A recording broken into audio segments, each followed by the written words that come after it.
नमस्कार दोस्तों, यूनिक आवाज़ की प्रस्तुति में आपका स्वागत है। और आज प्रस्तुत है भारत छोड़ो आंदोलन का वह रूप कैसा था। भारत छोड़ो आंदोलन द्वितीय विश्व युद्ध के समय 8 अगस्त 1942 को आरंभ किया गया था। यह एक आंदोलन था जिसका लक्ष्य भारत से ब्रिटिश साम्राज्य को समाप्त करना था।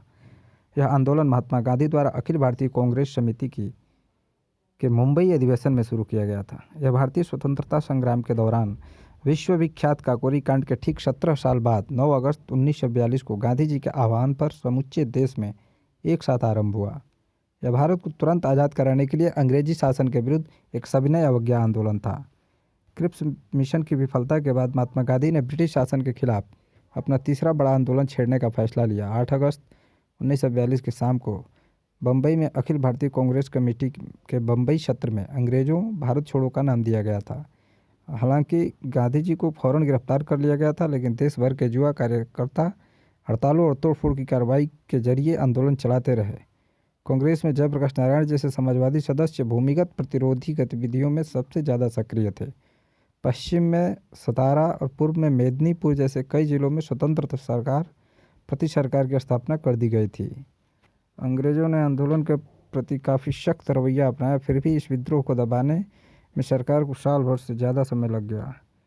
भारत छोड़ो का नारा यूसुफ मेहर अली ने दिया था। जो यूसुफ मेहर अली भारतीय स्वतंत्रता संग्राम के अग्रणी नेताओं में थे। विश्व युद्ध में इंग्लैंड को बुरी तरह उलझता देख जैसे ही नेताजी ने आज़ाद हिंद फौज को दिल्ली चलो का नारा दिया, गांधी जी ने मौके की नजाकत को भांपते हुए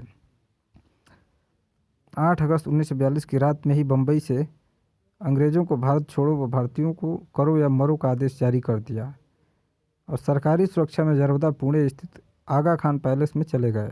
9 अगस्त 1942 के दिन इस आंदोलन को लाल बहादुर शास्त्री सरीखे एक छोटे से व्यक्ति ने प्रचंड रूप दे दिया। 19 अगस्त 1942 को शास्त्री जी गिरफ्तार हो गए। 9 अगस्त 1925 को ब्रिटिश सरकार का तख्ता पलटने के उद्देश्य से बिस्मिल के नेतृत्व में हिंदुस्तान प्रजातंत्र संघ के 10 जुझारू कार्यकर्ताओं ने काकोरी कांड किया था, जिसकी यादगार ताज़ा रखने के लिए पूरे देश में प्रतिवर्ष 9 अगस्त को काकोरी कांड स्मृति दिवस मनाने की परंपरा भगत सिंह ने प्रारंभ कर दी थी और इस दिन बहुत बड़ी संख्या में नौजवान एकत्र होते थे। गांधी जी ने एक सोची समझी रणनीति के तहत 9 अगस्त 1942 का दिन चुना था।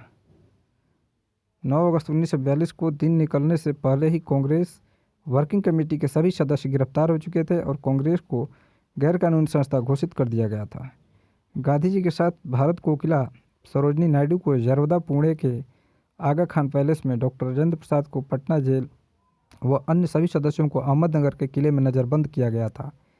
सरकारी आंकड़ों के अनुसार इस जन आंदोलन में 940 लोग मारे गए, 1630 घायल हुए, 18,000 DIR में नज़रबंद हुए और 60,229 गिरफ्तार हुए। आंदोलन को कुचलने के ये आंकड़े दिल्ली की सेंट्रल असेंबली में ऑनरेबल मेंबर ने पेश किए थे। इसका मूल सिद्धांत एक बार हम जान लेते हैं। भारत छोड़ो आंदोलन सही मायने में एक जन आंदोलन था जिसमें लाखों आम हिंदुस्तानी शामिल थे। इस आंदोलन ने युवाओं को बड़ी संख्या में अपनी ओर आकर्षित किया। उन्होंने अपने कॉलेज छोड़कर जेल का रास्ता अपनाया।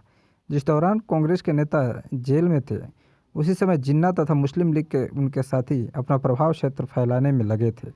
इन्हीं सालों में लीग को पंजाब और सिंध में अपनी पहचान बनाने का मौका मिला, जहां अभी तक उसका कोई खास वजूद नहीं था। जून 1944 में जब विश्व युद्ध समाप्ति की ओर था, तो गांधी जी को रिहा कर दिया गया। जेल से निकलने के बाद उन्होंने कांग्रेस और लीग के बीच फासले को पाटने के लिए जिन्ना के साथ कई बार बात की। 1945 में ब्रिटेन में लेबर पार्टी की सरकार बनी। यह सरकार भारतीय स्वतंत्रता के पक्ष में थी।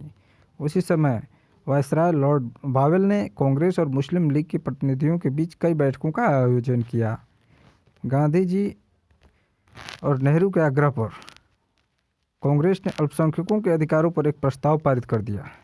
कांग्रेस ने 2 राष्ट्र सिद्धांत को कभी स्वीकार नहीं किया था। जब उसे अपनी इच्छा के विरुद्ध बंटवारे पर मंजूरी देनी पड़ी, तो भी उसका दृढ़ विश्वास था कि भारत बहुत सारे धर्मों और बहुत सारी नस्लों का देश है और उसे ऐसे ही बनाए रखा जाना चाहिए। पाकिस्तान में हालात जो रहें, भारत एक लोकतांत्रिक धर्मनिरपेक्ष राष्ट्र होगा, जहाँ सभी नागरिकों को पूर्ण अधिकार प्राप्त होंगे तथा धर्म के आधार पर भेदभाव के बिना सभी को राज्य की ओर से संरक्षण का अधिकार होगा। कांग्रेस ने आश्वासन दिया कि वह अल्पसंख्यकों के नागरिक अधिकारों के किसी भी अतिक्रमण के विरुद्ध हर मुमकिन रक्षा करेगी। तो धन्यवाद दोस्तों। अगर यह वीडियो आपको पसंद आया हो तो आप हमारे चैनल यूनिक आवाज़ को सब्सक्राइब जरूर कर लें और साथ ही साथ बेल आइकन दबाना बिल्कुल ना भूलें। नमस्कार।